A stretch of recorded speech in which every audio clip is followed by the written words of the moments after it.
Warm welcome to the Aligned Founder podcast. How you feeling? Thank you. Feeling good. Just had a good breathwork session. Yeah. What happened? Yeah, well, it was one of those sessions where it was my second session after my first child was born. How long ago was that? 4.5 weeks now. Uh-huh. And I felt a lot of gratitude and, flashback to some of the funny moments with my daughter. Mm-hmm. Lots of gratitude for her being born and also for my wife and us as a small family now. So yeah, it was a very calm, relaxed, and session full of gratitude. Nice. How does that compare to some of the other experiences you've had in the last kind of 5-6 months since we started together? Well, I would say you can never predict what's happening in a breathwork session. So I think the very first session that you and I had was here in Berlin. And August, was it? Yes. Or September, maybe? Yeah, I think it was August. And there was maybe I need to say a bit of how I approached it and how I came into this. So when I heard about breathwork and when I was told by Björn about this, that he has this new concept that he wants founders to be aligned, and that breathwork and coaching together are a method that he thinks works very well, I was a bit skeptical, and I thought, okay, maybe this whole breathwork thing is a bunch of bullshit. Sure. So I came here, we met, we did the breathwork session, and I heard before about those, people having psychedelic experiences, and I thought, this is bullshit. This is this community of people who, they pretend that things are always grandiose and crazy, and just because they want attention. So we had the first session here, and it was a pretty calm session, very, I think, technical for me, I was very much focused on my thinking breath. a lot. Thinking a lot and trying to breathe right, doing the right thing. And I felt there was a glimpse of something, but it was just a starting point. And then when we had this more intense, was it 5 days or week of breathwork sessions, I have to admit I was very wrong with my initial, all my presumptions that I had. Because I had, I would say psychedelic experiences in some of those journeys. And others were just calm, very relaxing, not a lot of visuals. So if I compare the one from today to those, I would say probably in terms of the intensity, somewhere in the middle, or say if 10 was the most intense and 0 the least intense, probably a 4-ish. Nice. And what do you think is the secret ingredient for people like going deeper into that work or into any work really? Like how have you found that unfolding over the last months? Like what's changed in you that's allowed you to maybe very easily go into like a 4 or a 5? I think the openness, I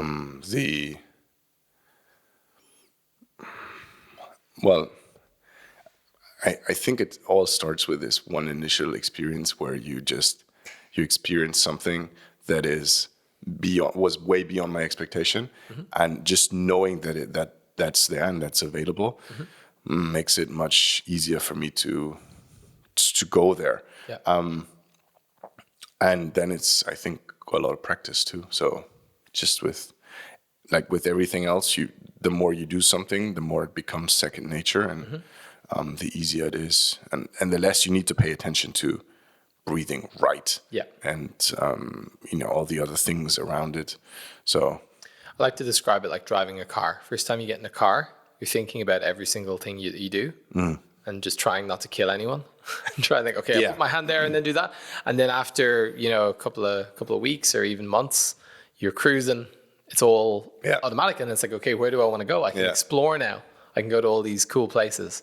And that's what I think this is a bit like. It's like in the beginning, it's just getting the technique understanding it or kind of feeling it, and then at a certain point it becomes automatic, and then we can go bonkers. Yeah, and it also excuse me. It also, at the beginning, things just happen to you, and I feel like the more I progress, the more the intention setting and the things that let's say we discuss during our coaching sessions come into the practice of breath. So it becomes more intentional, and also I think there is an improvement in my ability to go where I want to go. That's your driver's license now. Yeah, kind of, yeah. Your breather's license. Nice. Well, let's backpedal just a little bit. I like to open with a little segment on that, but I'd love for you to just introduce yourself and what you do, and a little bit about yourself. The elevator pitch, 2 minutes.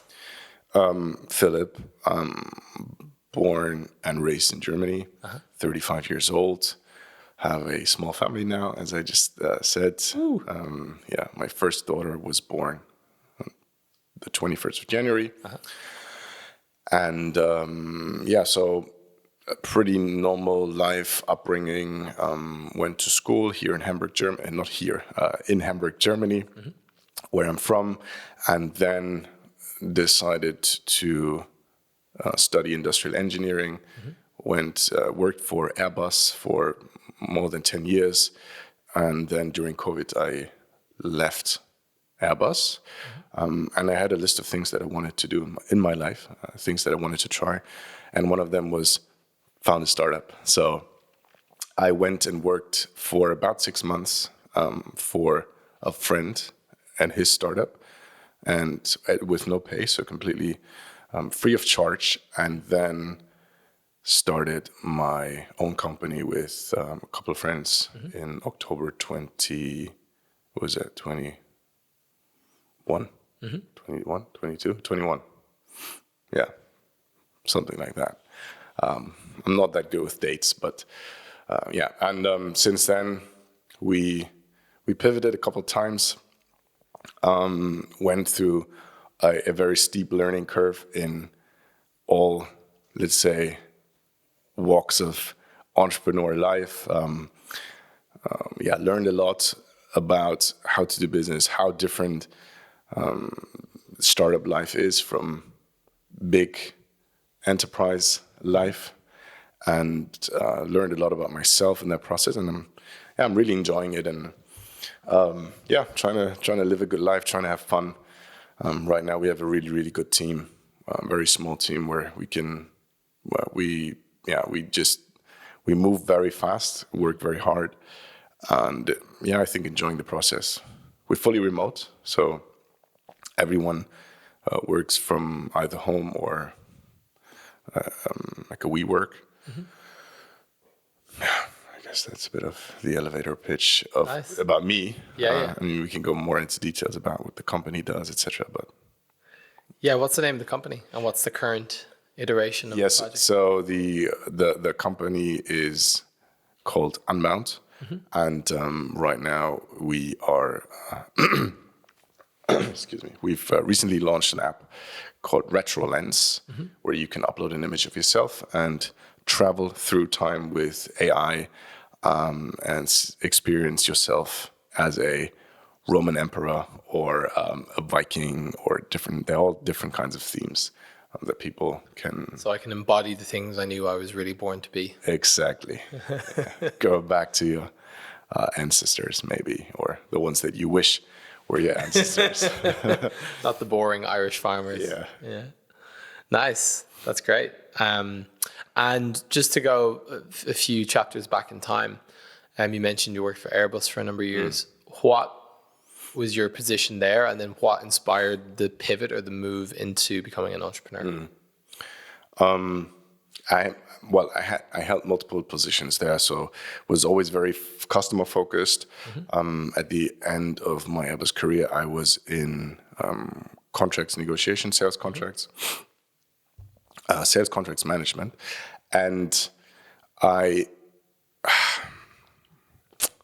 Airbus is a great company, I think, for many people, but and well, pay is great. All the benefits are great, work times, etc. But I felt misplaced from the very beginning. But I just thought, okay, look, this is this is life. That's what I thought. I thought this is life. I'm not at school anymore. This is not I want to I want to play football all day. So I worked in multiple positions. Then there was one job that I particularly hated because of the people I work with. And this idea of, I want to try something else in my life at some point, it was always there. So at that time, I always saved money. So this was always my plan, to save some money and to have some freedom when I leave. And then at that point, I thought to myself, look, I'm going to give myself one more chance and try to find another job within Airbus. This was the sales contracts management job at the end, which I very, very much enjoyed, great team. People were amazing. Customers were great. Super good relationships. And then COVID hits and Airbus had to let go of people, and they offered good severance packages. So I took it and said, adios, amigos. Yeah. So yeah, it's been my plan for a long time to leave at some point. And well, in my head, I thought, I started there in 2009, and at that time was the financial crisis, where they also let go a lot of people just before that. And I had a bit of interest in macroeconomics, etc. And I felt that something, probably every 10 years, but at that time, 2002 was the burst of the tech bubble, 2008, 9, 10, financial crisis. I thought, okay, look, the environment is ready for another shock. Was ready. I don't want to pretend that I predicted anything, but I thought maybe something comes, and if it does, like it did, then I'm going to be out. So I was. And what do you think is different about you choosing to go that route and to then start your own company versus someone else who might have wanted to stay or wanted to jump straight out of that into another similar job? What do you think makes you different, or in your mindset around that?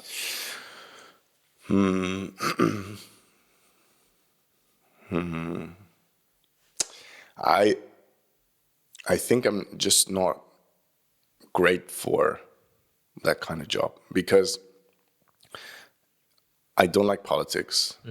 I don't like to do unnecessary stuff like reporting things that nobody uses. You make PowerPoint presentations and they go to the bin. So I felt a lot of time was wasted on activities that didn't really matter to the company, at least to me on a micro level. And then I'm also very bad with people who tell me to do something and I don't understand why, and I feel they can't properly explain it. So I also need to understand the why behind things, and it wasn't always the case. And then I think you can only move this much in a big company. So yeah, I wanted I wanted more responsibility, and then also being responsible for the ups and the downs, and really see what my potential is. And I felt I couldn't really find out where my limits are and what my potential could be. Nice. Sounds like the not knowing why you're doing something or not seeing the deeper reason why was a challenge, or that is something that's important to you. Yeah, definitely. So as a result, as you said, in the last kind of 2 to 3 years, you've moved into this new field, which is founding Unbound with a group of co-founders and going on that journey. So What would you say have been the 3 biggest challenges you've faced since stepping onto that new field, we'll say? In the working environment? In the startup world. Yeah, in the startup world.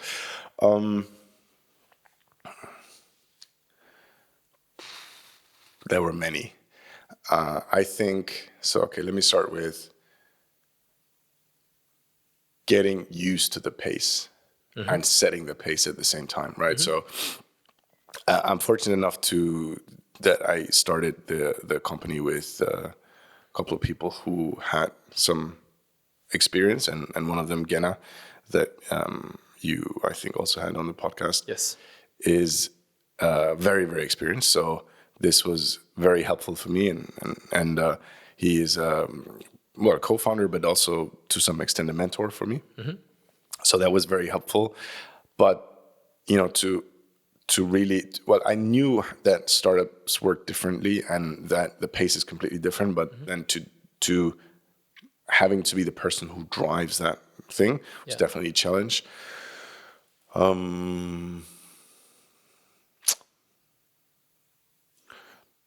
Relationships, probably.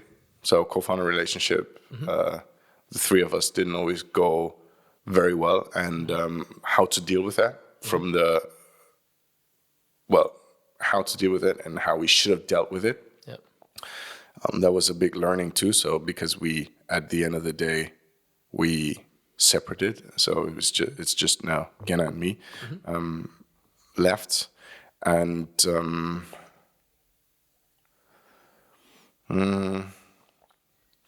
third challenge.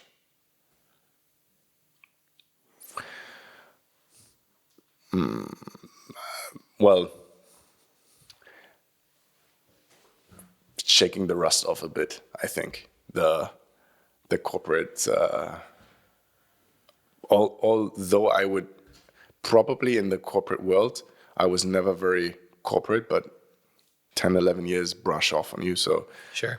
Just to get that out of my head and just being mindful every time one of those thoughts pops into my head.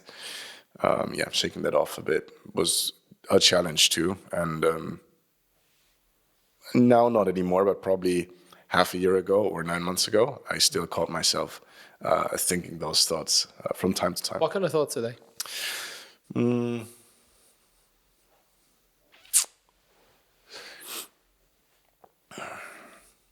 I think a lot of that is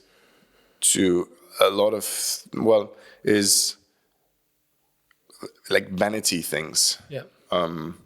Doing things just to show progress, but not doing the real thing that needs to get done in order to move the ship forward. I think that's the green KPIs of the corporate world, and I think I've always been against that, but I sometimes felt that this thought came in, and you just do some things like working on the Twitter profile of the company and creating a content calendar when that doesn't matter. Yeah. It's not that you know it, but it's this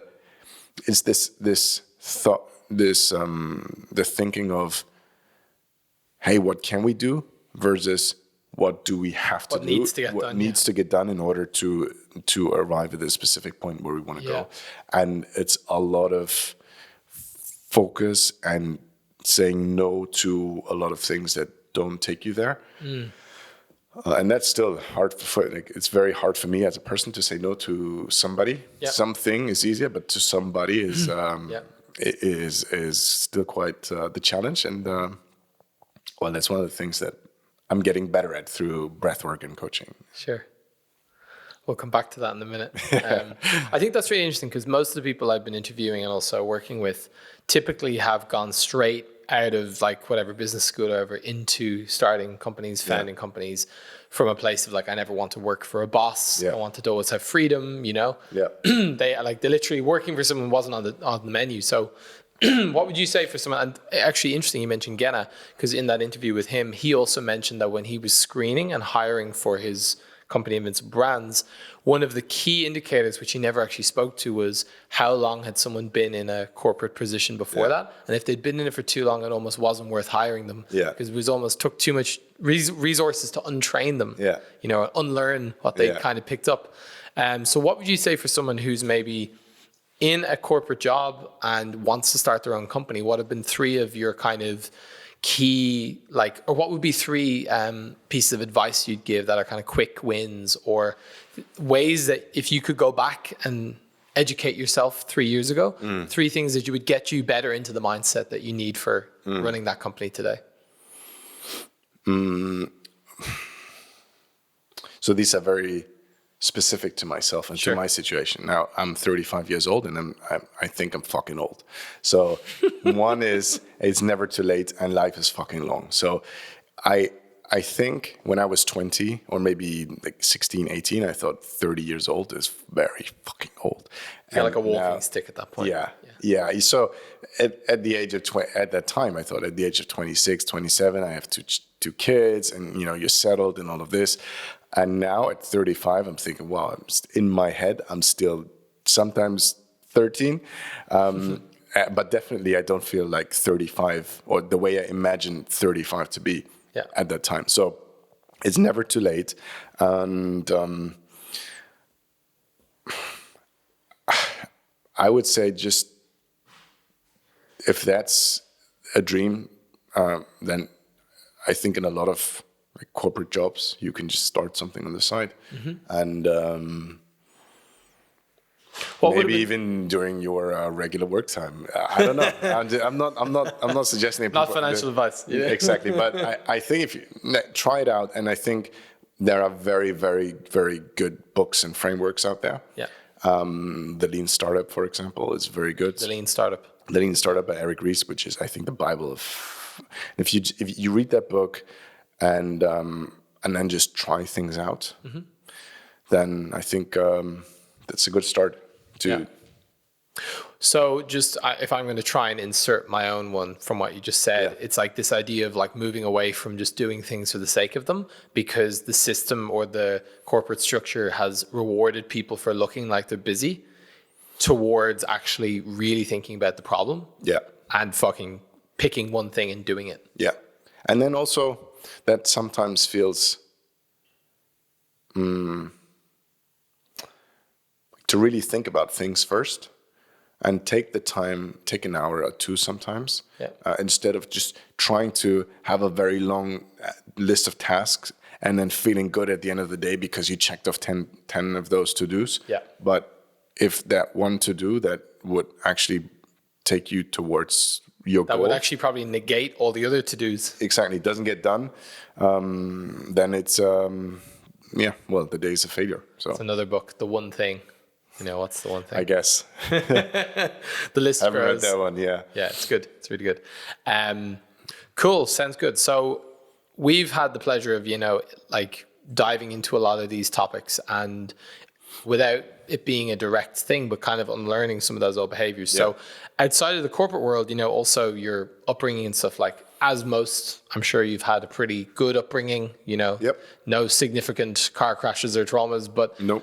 At the same time, of course, we pick up different bits and pieces along the way. So what would you say in our time together have been some of the patterns that have emerged from you, like, let's say you in that leadership position, or in that position of like now running the company, that you've noticed have been unhelpful, and we've been able to like identify and maybe shift up?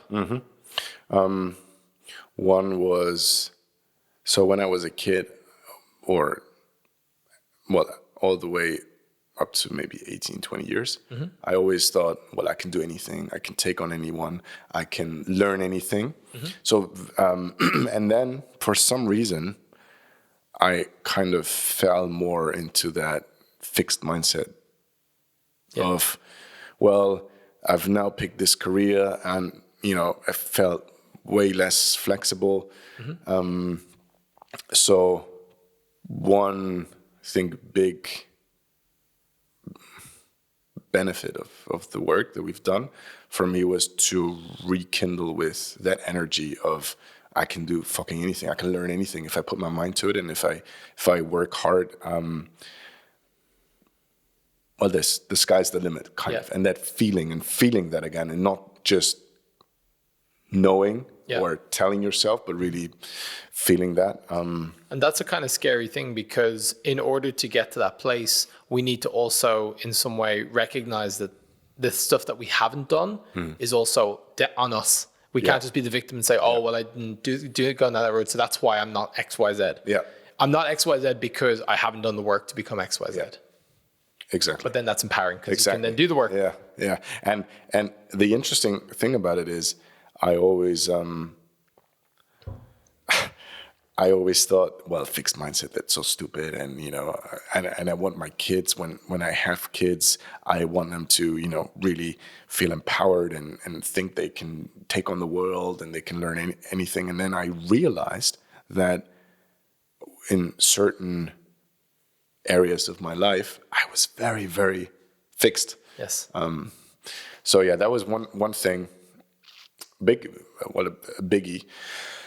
Another one was my way to deal with conflict, I would say, in the broadest sense. Well,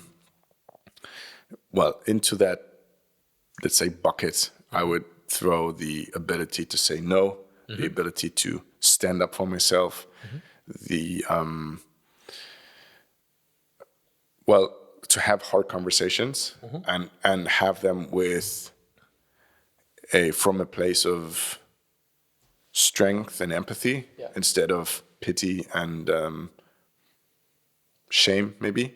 Yeah. So tell me about a situation where you had like a hard conversation and you felt like you didn't handle it well, and then maybe what you would do now today. You don't have to name any names. Yeah, I know. No, so one very, very hard conversation was the what I just alluded to, the conversation I had to have with my co-founder, where we had to split up, and I knew it was the right thing. I knew that it was the right thing for quite a while. I think we knew it for quite a while.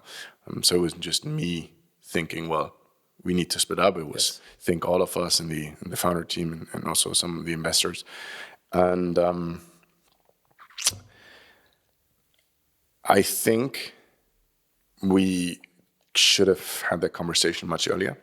And we had some conversations before where I think both, you know, I and Jenna thought, okay, the point came across that things couldn't continue the way they were at that time, but it didn't. And so the conversation went, well, very suboptimal, because I was there and I I felt very bad for my co-founder. And I also, I think the way I sent the message was also very, I'm doing the wrong thing here. So like guilt. Guilt, yeah, a lot of guilt, I think. I know. There was a lot of guilt, and in retrospect, I think I should have led that conversation more with empathy, and obviously knowing that it's going to be a hard conversation, a hard hit for him. Yeah. But at the same time, transmitting this confidence and energy, and like that's the way it is. Well, the decision is made. It's the right decision, and I still believe it was the right decision. But just, you know. So how do you feel in that conversation or in that moment? Like, what was your energy like? How were you coming across, would you say? Like, was it the best version of you? Oh, no. And well, apologetic, timid, probably. I think I left a lot of room there for him to hate the decision and hate the way it's been communicated there. Sure. And I think if I hadn't shied away from conflict that much for the time before, probably this conversation would have come earlier, and it wouldn't have come to such a surprise. which I think it did for him. Yeah. And that is actually something that I regret in retrospect, that it seemed to be such a surprise for him, because I felt that before we had some conversations, but I could have been much clearer, I think, in on a weekly, monthly basis, or every time we had some of those feedback sessions, which we did have regularly. I should have been more direct, I think. Sure. Without hurting anyone. Sure. And in that conversation, I think I came across as, hey, I'm hurting you now, and I don't want to hurt you. I don't want you to hate me because of this. Please like me. Yeah, please like me. I think this is still that's one of the underlying issues of wanting to be liked. Where do you think that comes from? This kind of deeper thing of like not being able to say no, not wanting to hurt people, not giving the direct feedback. I don't know, to be honest. And I don't know if knowing that would actually change a lot. So I've always been a bit skeptic of going back to your childhood and finding that one situation that you then attribute everything else that happened afterwards in your life to. Really, I love it. Yeah, I'm joking. I'm joking. Well, they're different philosophies, but to me, what does it do for me? First of all, I don't know if that's actually true. If it helps someone to then deal with a shit, good. I never felt that it did a lot to me. So for me, recognizing that the situation is as it is, and recognizing my flaws, shortcomings, potential for improvement, whatever you want to call it, that's good and good enough as a starting point. So, I don't have a good answer to that question. That's great. That's good. There's this saying that like history doesn't repeat itself, but it rhymes. Yeah. And so I like to say, if not that one needs to know the exact one moment that everything came from, kind of thing, but I think understanding kind of how these things may have come to be means we can also recognize what was missing. Yeah. Like what would for instance, so I'll tell you an example. I had a situation where I had a challenging incident, like had a kind of like a breakup situation, and I came to a trusted person in my life and shared some of the details, and they were very kind of critical, and they were very kind of saying, well, you could have done this, you could have done that. And I'm thinking, oh, Jesus, maybe I could have done that. And then I went and talked to a therapist that I work with, and she was just being really like understanding and empathetic and going, wow, you did a great job. Wow, you handled that well. You spoke what you need. And I recognized that in the first conversation, I didn't get what I needed at all, and that I was questioning myself. So it was almost like in understanding what I could have wanted or what I could have got, then it allowed me then to reprogram what is the baseline, what feels normal. So for instance, now knowing that you could have gone into that conversation with more directness, more conviction, like, where do we pick up those behaviors of being not direct and without conviction, and then also being able to see, like, let's say I got it from my dad, for instance, how has that turned up in his life positively and negatively as a result of that behavior? And then I can also see a kind of a future projection of where I'll maybe end up positively or negatively if I continue that. So it can also be a bit of a spur on to mix things up. Yeah. How do you feel now about kind of giving more direct feedback or saying no or setting boundaries like that? Better. Good. Yeah, much better. Something's working. Much better. Still, so I think it starts with being mindful and then noticing the moment you have to do it, that there is a resistance. Yeah. At least, and that resistance is still there to some extent. Totally. So I need to will myself over it, but it's getting better and better, because a lot of that fear is based on a reaction that is the worst case reaction that you expect. And even though that you don't picture the reaction, it's this feeling that you feel of fuck, this is going to be a bad conversation. And I've noticed that it is it's very positive to give people direct feedback, and I don't mean the German direct feedback, which is pretty much a slap in the face. Yeah, sure. But still coming from a kind place, but it helps. Well, first of all, it accelerates things in a business context a lot, and it also gives people the opportunity to grow if they choose to. Yeah. It sounds like in some of those earlier interactions that you not giving that direct feedback maybe didn't give a chance for there to be a different outcome, or maybe it would have been exactly the same. But and I think a lot of people try to get better in terms of trying to develop themselves, and a lot of the things they don't improve on come from them not knowing that there is potential to improve. Sure, the ignorance almost kind of. Yeah, and the same goes for me. So I always I noticed now that this has been the topic of focus for me. Yeah, that a lot of people struggle with giving direct feedback. Now, when we talk to people that are, let's say, experts in the field of, I don't know, marketing or something else, and we present the app, there's a lot of, hey, well, this looks already great, but maybe you can do this little thing differently. And we always try to preface the conversation with, look, hit us. Exactly. Let's get rid of the all sandwich. Exactly. Let's get rid of all the nice words. We appreciate them. They're cool, but we want to hear all the shit that you see, and even the tiniest bits of things that you think we could be improving.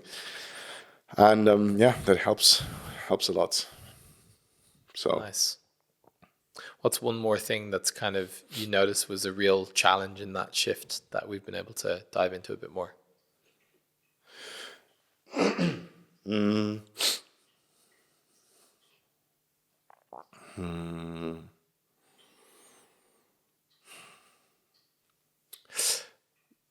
Well, I would broadly categorize it as self-confidence, self-worth. So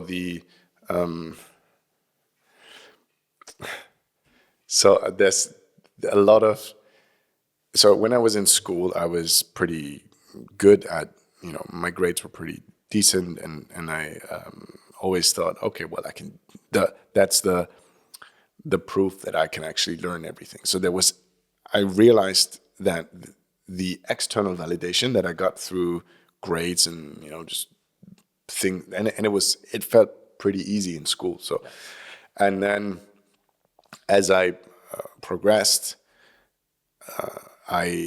there was less and less external validation or immediate validation, and I think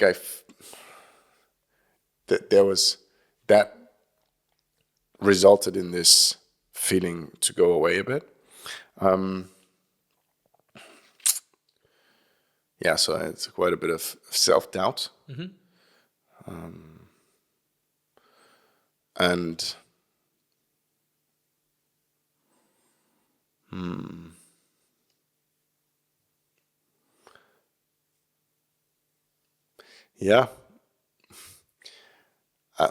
I don't know how.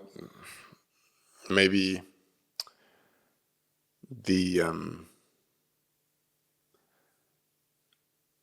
I was also very unaware of what I wanted, kind of. So when we spoke the first time, and when I thought about what do I want in life, it was kind of a lost. That was lost somewhere. Yeah. It was lost somewhere between I want to be a football player and then I wanted to study psychology, which I didn't end up doing because I had someone that I respected very well as an authority tell me that it's complete bullshit and that only you should study medicine, and I didn't want to study medicine for various reasons. Yeah.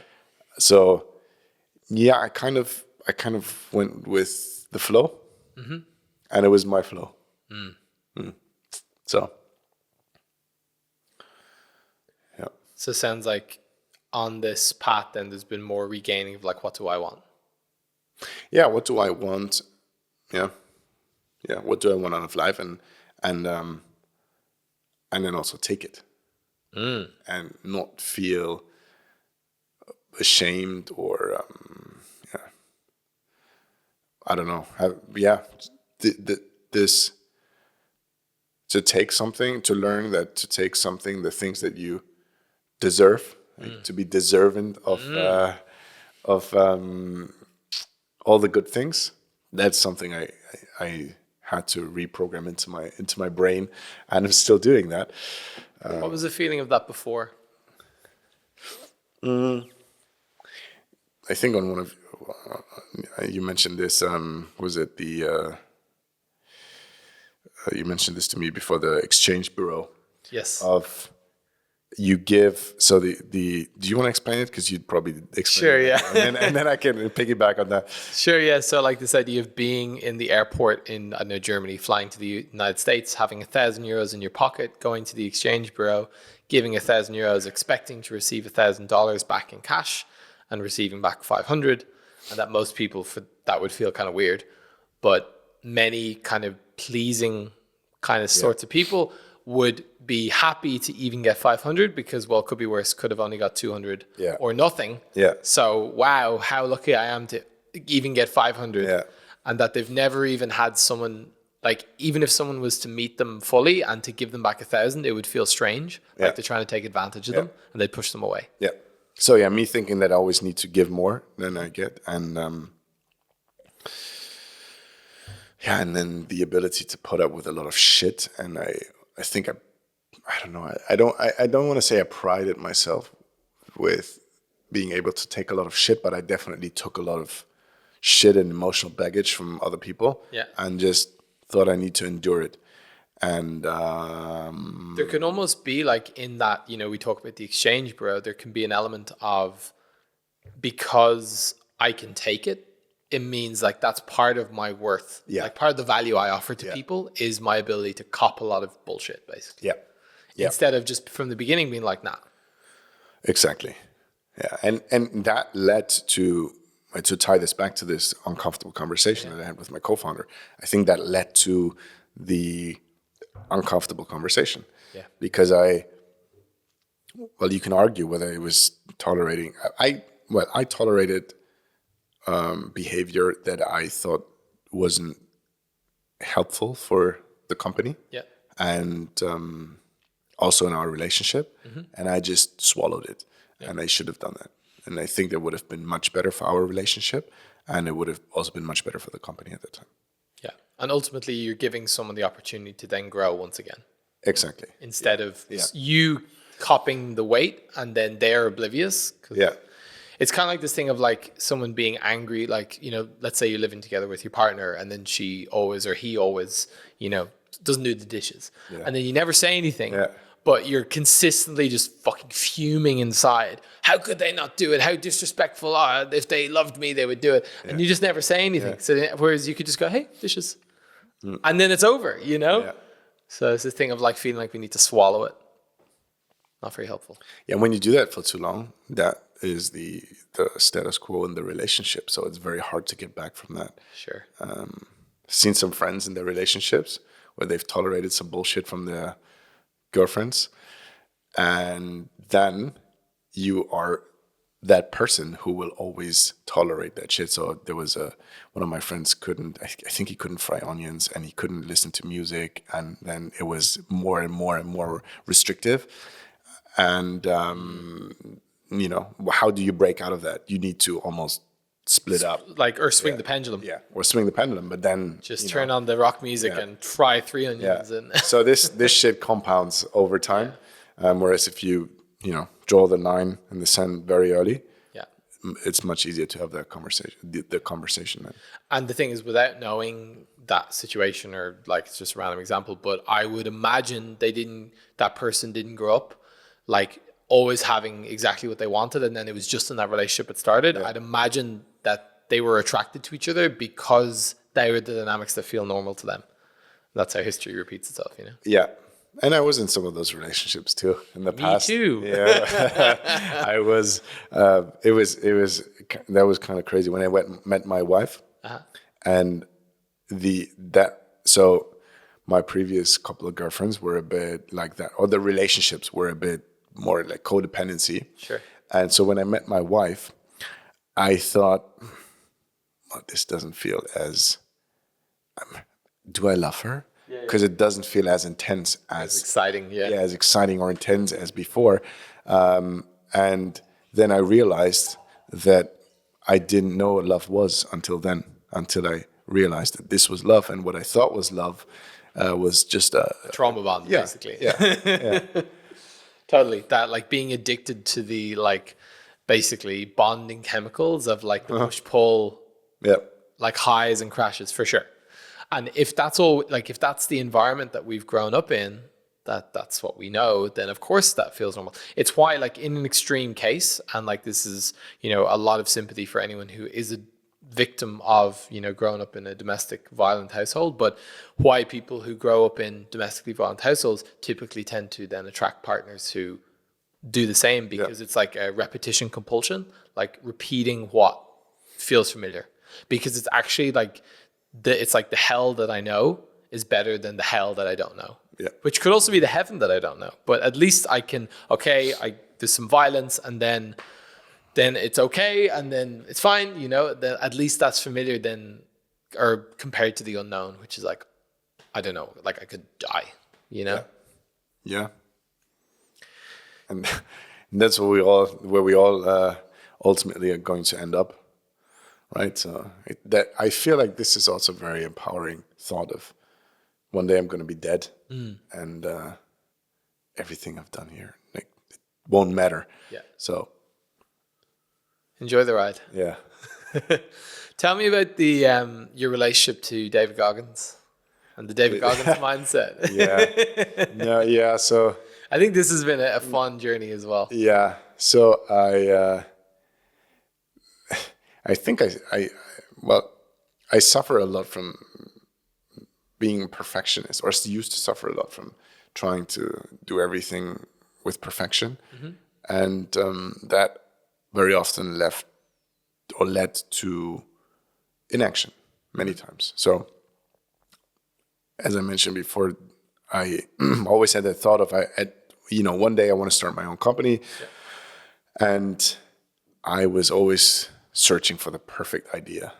And that perfect idea just never came, right? That'll be Apple right out the gates. Yeah, but when you look at some of the very successful companies, they start with like Airbnb, for example. It's a very simple idea, but it comes down to excellent execution. And Facebook. Yeah. So a lot of the David Goggins mindset was that if I am not able to do it with 120% or 500%, whatever that you want to categorize David Goggins as, then it's basically not good enough. And I applied that to everything, meaning my workouts. So I can't work out 3 times a week. I need to work out 7 times a week. And I sometimes worked out maybe 10 times a week. But I did some jiu-jitsu, then I did weights, and then I did cardio because I also wanted to be healthy in all domains. And same with nutrition, and then same with work, and then friends. And so obviously the day only has 24 hours. You need to, sleep and do some other things, eat. That always resulted in me having some bursts of 2, 4, 6, 8 weeks of full power, and then see you later. Something happens, and you can't do your workout. You get sick, maybe you can't do this for a week, and then I'm already like, oh fuck, I lost everything. And so if I'm not the best of the best, then I'm worthless. Well, that's a bit of an exaggeration, but I get it though. That can be like deep down the kind of feeling, like I'm a piece of shit. And the problem is, once you get into that social media realm of you like David Goggins or like a Gary Vee or any of the other guys, and you watch some of the videos, then the fucking algorithm knows, this is the shit that person consumes. So suffering from self-worth. You're getting bombarded with all those high achievers, and stay hard. Yeah, stay hard. So, yeah, I think that was a bit of an issue that I had to deal with, but I wasn't aware of it until we talked about it. So, and then it was so obvious that I thought, fuck. It's kind of, I knew it the whole time. Yeah. But I needed someone to just bring it to the surface. Mm-hmm. Yeah, because like, of course, it seems like more is better, in all areas until you burn out. So we're not accounting for like a long-term thing. It's like a week on week. Yeah. How can I do more today or this week? Yeah. Instead of like, how can I maintain that growth curve over a year? Instead of burning out. So what would you say is different in your behavior now? Because one thing to know, I should do less workouts or whatever, but what would you say has actually changed or shifted now in your approach and your mindset?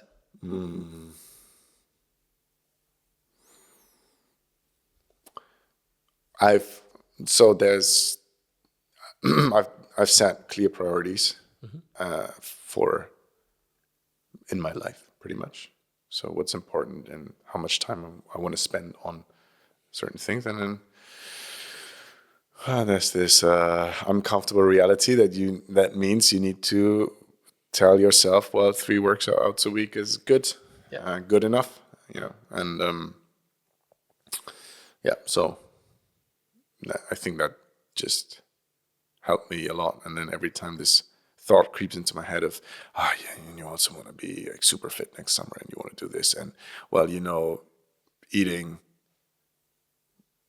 I don't know, fast food, couple of days back to back. You shouldn't do that. That's not good for your health. So, just to treat myself like I would treat a good friend, instead of the drill sergeant that I used to be towards myself. Yeah. So if we were to now make a motivational clip for people to inspire them to live a different way, and to not just stay hard and push hard all the time, what would be a way that you would communicate? By the way, I think that's important too. I think it's very important to push hard and to work really, really hard on the things that matter. But you can't do it on everything. So that's same thing with the learning that I got from transitioning from corporate to startup. Yeah. The narrow focus is the same thing that applies to life. Yeah.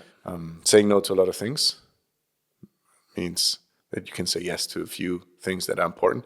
And I think you need to work very hard on the things that are important. So, and I now over the last few months, I've started to really enjoy hard work for the sake of hard work. So not because there is this shining light in the end of the tunnel of whatever the goal is for an individual, but just for me to, at the end of the day, just to feel exhausted and to just go to bed and enjoy sleep, which now with a 4-week-old is a bit different, but thankfully my wife is on night shift. Yeah. So, yeah, I think there's a deeper piece as well of just like, doing, as you said, doing hard work, but first of all, recognizing that these guys are, in some ways, they've got huge capacities, and they're usually projecting their capacities onto everyone, saying, everyone, if you're not successful, then you're not working as hard. Yeah. It's because they've built up over many years the ability to do a lot of shit, So there's building that over time, but then there's also, I think, then ideally, I think the self-powering battery is to do something that actually is enjoyable, or that at least that you get some, there's a deeper why behind. Because otherwise, if you're just creating, Twitter posting schedules for a corporate job, then there's not a lot of like juice you're getting out of that. Whereas if it's something that is building towards, like the example I gave to you before, I think maybe is if you had to lick stamps for 10 hours a day for 10 days, then you wouldn't be very excited for that. But if you were told you would get $5 million at the end, then every stamp you licked would be one lick closer to freedom. Yeah, that's true. That is true. So it's like, how can, like, with that hard work, how can you anchor it to something that's actually really like meaningful and important? And again, I think it's something you can learn, even if you were in let's say a job where it was not necessary to work very hard. Yeah. It's something that you can learn and that you will learn, but it will take some time. Sure. And that's why I would probably concur. Well, I do concur with Genna when he says if somebody is in a corporate job for too long, then I probably wouldn't have hired myself at that time. But the good thing was I did have an interview with Genna before I worked those 6 months for free. And the bottom line was, well, can't hurt because the guy, there's very little opportunity cost for him coming in. So let's just try it. And that gave me some time to acclimate myself and to unlearn some of the old patterns and learn some of the new patterns, thoughts, and gear myself up towards better execution. Sounds like it's been a successful remodeling so far. Yep. The journey is still long. So it is. So what's next? What does the next year or two hold?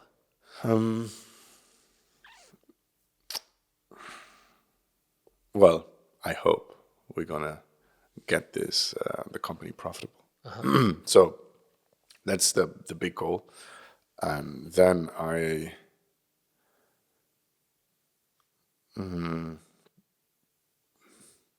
well, I'm just really looking forward to seeing my daughter grow and enjoying family life. I'm looking forward to the moments when she can recognize me and see, that's my daddy. So yeah, but on the business side, building the business into earning money. That's a good thing now that we've gone for quite a while with pretty much burning funds that we've raised. Yeah, profitability, and then I don't know how big this can become, but I feel that there's a lot of potential there. Yes. And especially over the past few weeks and months, and because we have an amazing team, so really, really, really great guys. So trying to find out how far we can go and how high we can go.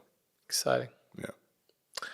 Well, I'm wishing you all the best on that. We're going to be continuing on this journey together. Thank you. If there's someone who's listening who's kind of been intrigued by all these topics, the feedback, people pleasing, perfectionism, overworking, all that kind of stuff, and has heard about like these shifts and changes that in your mindset that's happened, what would you say to them in terms of like giving breathwork a crack? What would be your advice to someone if they've never tried that before? I would say don't do this and like don't try to do an online thing or something like that. Go find, I would say ideally someone, well, if you have somebody in your network who knows someone, I think that's always the best way to try something. So have a personal recommendation from somebody that you trust. Otherwise, I'm not that familiar. I was just lucky, right, that I ended up with you guys. So I'm not that familiar. I haven't done a lot of research. I'm not that familiar with like what's out there in the market. But I would always recommend do it in person. And I think it also helps. And look for someone, if you can do a one-on-one session, and look for someone who's also good at the verbal part of talking, maybe. Because it feels like a bit of a therapy session too. Sure. Although I've never done one, but that's what I think one is, where you have the coaching part and then you go into breath work. So the combination of both, I think, is very, very valuable. So if you can afford it, look for someone who does it one-on-one. Maybe someone who is certified. And I'm sure you were going to talk way more about this. Maybe we got a couple of guys kicking around. Yeah. So, and give it a crack. And it's probably not for everyone. So, sure. I've done some things in my life. Aliens doesn't work too well. And for some people, it will probably take a long time to just peel off the layers until they are able to get to that point where you feel like you can cry or you can experience and let go. A lot of this is about letting go and training the surrender muscle, basically. Yes. So yeah, give it a crack. Look for someone that you can do it in person, and I would say give it a couple of sessions at least, because first session, as I said, for me was very technical, and what is this thing? Focusing on the breathing, and obviously some doubts. And I have like, my mother is quite spiritual, so I have a bit of this. And if you don't have that in your family or friends, then this could feel like a lot of bullshit, bogus, whatever. So yeah, give it a try. And then see if it's for you, and don't feel like you need to be people pleasing the breathwork instructor. What do you call yourself? Facilitator. Yeah. And stick with it if it's not for you. Yeah. Nice. Well, Philipp, excited to see what the future holds. Thank you for joining me today. Thank you. I think we're gonna go find ourselves a nice doner kebab somewhere, maybe. Let's go. This is the place. Thank you for listening, and have a wonderful day.